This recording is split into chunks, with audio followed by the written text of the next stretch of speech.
The Melbourne Football Club acknowledges the traditional owners of the lands on which we work and live and recognise their continuing connection to the land, sky and waterways. We pay our respects to elders past, present and emerging and extend that respect to all Aboriginal and Torres Strait Islander peoples. This land forms part of the Gubbi Gubbi region of South East Queensland. Welcome to a very special edition of the Talking Points ahead of Sir Doug Nicholls Round. We're going to chat to two Indigenous stars very shortly, but firstly, I've got Neville Jetta with me. Nev, thanks very much for your time. Thanks, Benny. We have to start with this incredible Guernsey. How proud are you to tell your story through the jumper? Yeah, incredibly humbled to be able to have the opportunity to put it on the Melbourne Guernsey. It's a very proud club, and seeing their past designs and being a small part of it is always exciting. But to have my artwork, like I said in the video that's up, incredibly proud and looking forward to seeing it on the boards on the weekend. Has art been a big passion of yours for a long period of time? Yeah, it's part of my family, part of my culture. So always dabbled in it growing up. Tried to understand how to tell a story through it. So yeah, art's been a big part of my life, my family's life, and our culture. So it's amazing to be able to sit and watch family just be able to tell stories through their artwork, or put something on a canvas that you can sort of relate to or understand, or take you on a journey, is something that I love to be able to take people on, and that's what my family's incredibly good at doing. We hear a lot about using art as a form of storytelling. What elements actually create the story for you? Oh, it's a bit of both, really. In the jumper, you got the dots, the lines, the different colours, but then also you got the language groups at the bottom. It's about bringing that all together to tell a story, take people on a journey, like I said, and be able to show that to have people have a connection to it. Obviously, it's a story of connection. It's be able to have people connect with it, and to educate themselves is probably the biggest thing that I wanted people to go away thinking, okay, well, this is almost like a mini cultural education session that they're having. They started to reflect not only on Indigenous history, but their own history. We had a chat with Purdy the other day around dinner. He's like, okay, well, I've gone away and thought about my own history. I've only recently learned my family's history, the family line and stuff like that, and that's the conversations that I want people to start having, is to go beyond this Guernsey and just sort of start creating those connections within their own life. I know you're a real proud family man. How much research have you done into the history of your family? Yeah, it's been it is incredibly hard for our own family line, but there are family trees that have been done throughout our family over the years. So to be able to understand our connections, both immediate and extended, is one that we're incredibly proud of. Like, you can probably look at a lot of the Indigenous players in the AFL from Western Australia within a Noongar country, and I can probably say that I'm connected through marriage or a bloodline somewhere. So it's unbelievable that we have that connection, but also to be able to have that on paper and to see it not only for myself but for my children and so on. So it is incredibly proud to have that connection. What was your upbringing like? Were you part of a strong Indigenous culture when you were younger? A strong Indigenous community. Growing up in Bunbury, I was one of five. Mum and Dad, Mum was one of 9, Dad was one of 13. So a lot of aunties and uncles on both sides, and what comes with that is a lot of cousins. So I grew up with a big family on both sides, and our connection with each other was very close. There was always someone at my house from sun up, sun down, coming in to either check in on us, see how we're going, or coming to ask for help. And we're always able to provide support even when we had nothing. So it is a community that was, definitely relying on each other, and one that I was incredibly proud of to be able to be growing up in and around of. So, but in terms of the cultural connection, there was definitely times where we made time for that as young men and young women within our community, and they were led by our elders, and they did a great job to be able to instill values from both worlds. So we're able to not only have that pride of culture within us, but also be able to take that and cross it over into the world that we live in right now. You've become a massive role model and leader in this space of education. Was there a turning point, more so in your time of AFL, that you decided that you'd take on that role? I think it's obviously growing up in a community where I grew up in. You're there to help people firstly understand from a different perspective, but then also show them how to sort of educate themselves. Mum always tells me you don't learn anything unless you do it yourself, and that was passed on to her. So it is always an education process in a lot of ways. Indigenous people have been trying to educate or tell non-Indigenous people the best way to help us and who we are as people, and we've been talking now for 200 years and we're still in a similar spot. So putting it into non-Indigenous people's hand and showing them, like, this is who we are. We're sort of not done talking, but we're getting to a point where we need to hand it over to you guys. You guys need to drive and educate yourself to create change, and obviously reconciliation is a big part of that. Because we're always here to help. We're here to learn. We're here to teach as well. So it is a lot has changed. A lot has moved forward, but there's still a long way to go. There is certainly a long way to go. The AFL is trying to do things like Indigenous Round to help that education. Do you feel like it's improved since the start of your career? I think the AFL has done a great job in being able to create a platform for not only Indigenous players to celebrate both past and present players, and or sort of how the game's been impacted by Indigenous players. But it's created a platform for non-Indigenous people to see, learn, and celebrate even more than what they've have. A lot of conversations that I've had has always been respected and loved the way that the Indigenous players go about it, their flair, their excitement, the speed, everything that comes natural to us. It is, and obviously it comes out with Kysaiah and Toby. Harley has freakishness, Stephen as well. So,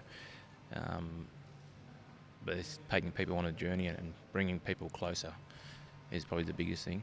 And to have that platform, the AFL, is amazing, and we're just trying to create opportunities and look for opportunities every year to make it bigger and better, and to see how far we've come is unbelievable. But probably looking to across code as NRL are probably benchmarks in how they go about it, how they celebrate it, how they get behind it. And it'll be amazing one day for us to all join up and celebrate it together. Not only just NRL, AFL, it could be, netball, it could be soccer, basketball. You have I think that'll be a total celebration,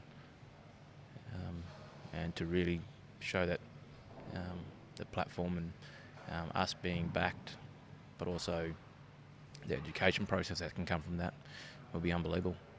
Unfortunately, the Indigenous flag won't be painted on the ground this week. Is that disappointing for you? Yeah, it's something that we all are very proud of, to be able to display the flag, and for it to be taken away definitely hurts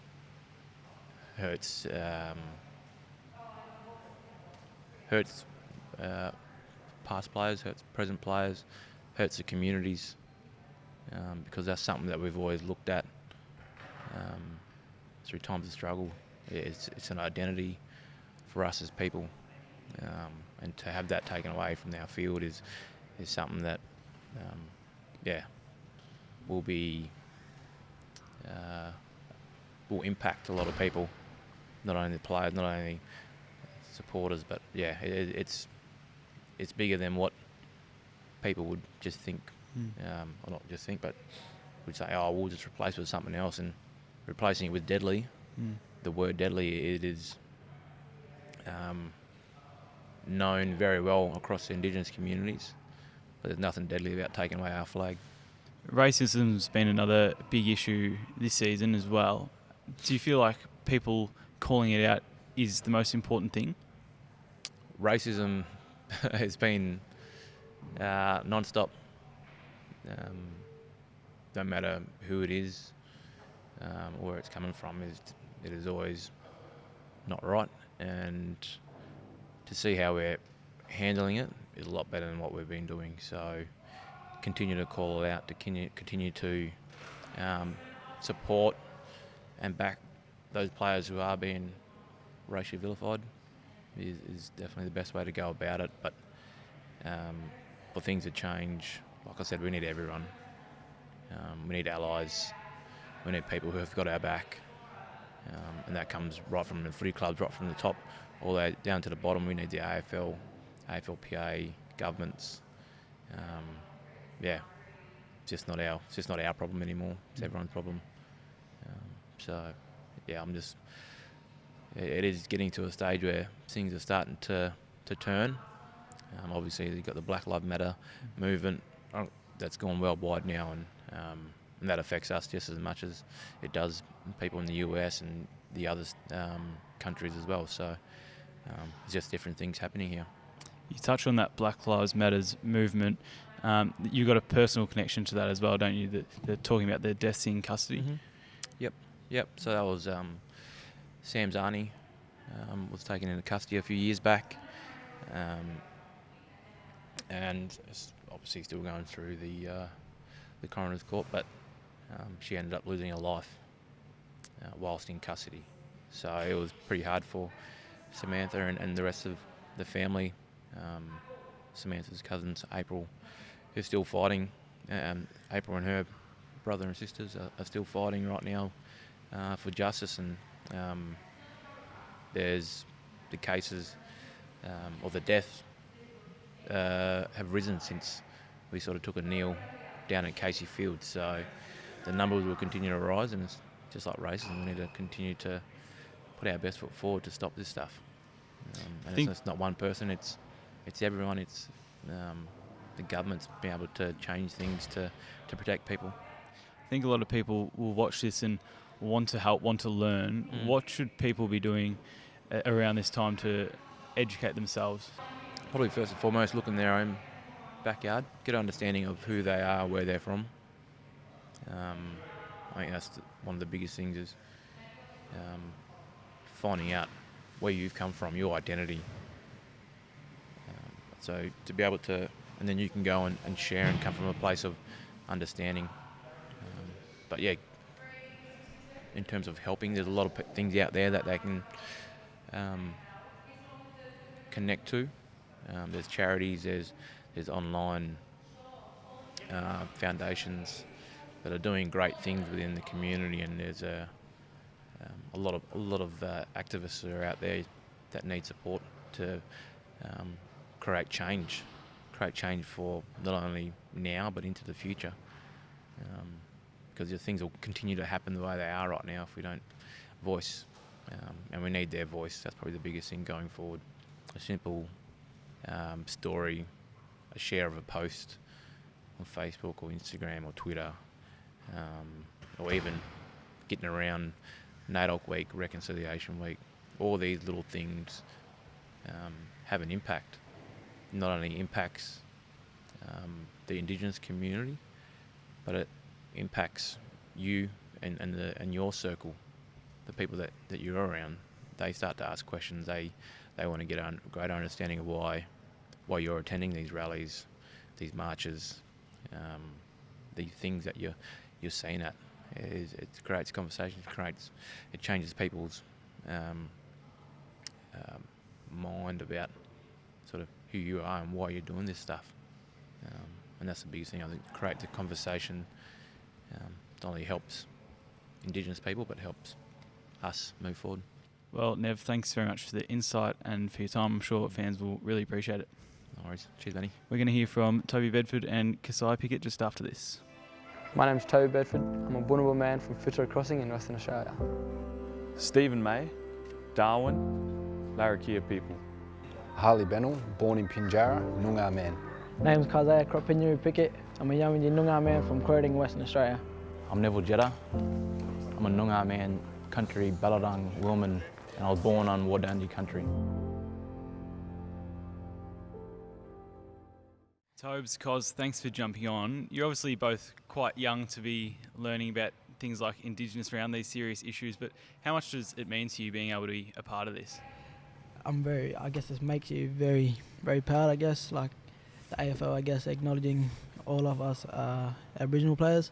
It makes you very proud of where you come from, your family, your other Aboriginal teammates. Yeah, pretty similar to Cos. I guess it's very proud. Just another step in history for how far we've come as a country. Obviously, there's been a pretty dark past, but the more we promote Indigenous people and Indigenous history and rounds like this, the more we're going to be as one. So yeah, like Cos said, proud to be always playing with teammates, and proud to represent my family as well. And do you feel like this round's really helping educate all Australians? Yeah, I do. Like obviously, you learn I feel like people learn about it more and more each year, and it's more and more people are interested in each year. So I feel it helps promote, like learning about Indigenous people and Indigenous history. We get to wear this jumper on the weekend. It's one that Nev designed. Does that mean a lot to you, Cos? Yeah, I guess so. As I said before, it's a chance to represent our families, our tribes, and I guess represent the team and I guess ancestors as well. There's a great story behind Nev's jumper, and I guess he's explained that, and I guess it's just a proud moment for him and the team. You were looking at it before too, Tobes, with all the tribes. Does it mean a lot to you? Yeah, definitely. We were going through the tribes, like in the blue pipe, a lot of people probably can't see, but it shows all the tribes. We were just pointing out it, showing each other where we are, and just talking a bit about it. So yeah, it does mean a lot. What are your languages? Where do you come from? Yeah, so my father's mother's from Boonaboo, so we go through the mother's side back home. So I'm a Boonaboo man, but his father's from Gidja, which is up here as well. So that's like Fitzroy Crossing region and Horse Creek. So yeah. How about you, Cos? Well, my dad's family is Nuttingary. That's from I guess SA. Yeah, my mum's family Yamiji Noongar. So yeah, WA. Do you know much about your languages? Personally, I'm not. I guess I haven't really got into all of that. But Toby probably has a bit more experience. Yeah, probably pretty similar because personally I don't know much, but I know a lot about the tribe. We're still quite strong, and as well as because I'm sure we're pretty strong back home. But yeah, it's something I definitely would like to do, learn my language, and I'm sure Cos as well. Growing up, were you guys part of strong Indigenous cultures and families? Yeah. So yeah, we were pretty strong. Back home is quite remote, so I'm from Fitzroy Crossing. It's a lot of people might not know, but that's 3 hours inland from Broome. So it's still a very remote community and very strong culture back there. So yeah. Cos, you were born in South Australia and grew up in WA. What was your upbringing like? Growing up in WA, I learned a lot about my mum's side, and I guess there's a lot of older men there, and they yeah, they do share a lot of knowledge that they know, and there's a lot of old women there sharing a lot of knowledge as well. Since becoming stronger with Nev down in Melbourne, has he really helped your knowledge in Indigenous history? Yeah, I guess he does. He helps me. He brings a lot more pride out, and I guess he just shows me the way, and yeah, he shows me that our family and I guess your culture is really a big thing in your life. Racism's been an ongoing issue in footy for a long period of time. Again this year, a lot of social media trolls. Are you proud of the way people band together and sort of put a stop to it? Yeah, definitely. As soon as it's happening, more so this year and last year, like all the AFL players around the whole AFL, so from every team, we've just band together, calling it out, and I guess each other have gotten around each other and supporting each other as well. So I know like Nev's had a few, and I know that we've both reposted it, sending messages. It's just like, just kind of over it. We think like at this day and age you'd be past it, but no, I think it's good the way people are reacting to it and getting around and helping, supporting. Yeah. Does it affect and hurt you, Cos, when you see that sort of stuff? Yeah, I guess it does. Me being a nephew of Nev, yeah, it is pretty hurtful to I guess see messages like that. But I guess, yeah, as Toby said, all of us players coming together, I guess you feel a lot stronger because you've got a lot of support behind you. The two of you are incredibly close. Do you just feel like you have an extra special bond? Yeah, I guess when I first come to the club, I met Toby, and I guess like now we've come a lot closer since the start of the year, and I guess it feels like my big brother. Yeah, I don't know. I didn't know him previously getting drafted, but I think so far we've clicked quite well. Obviously shared round one together, which was pretty fun playing with him. Hopefully again soon, but yeah, no, I feel like there's a bond there. Yeah. Well, thanks very much for your insight and for joining us on the Talking Points. No worries. Thanks for having us. Thanks for having us.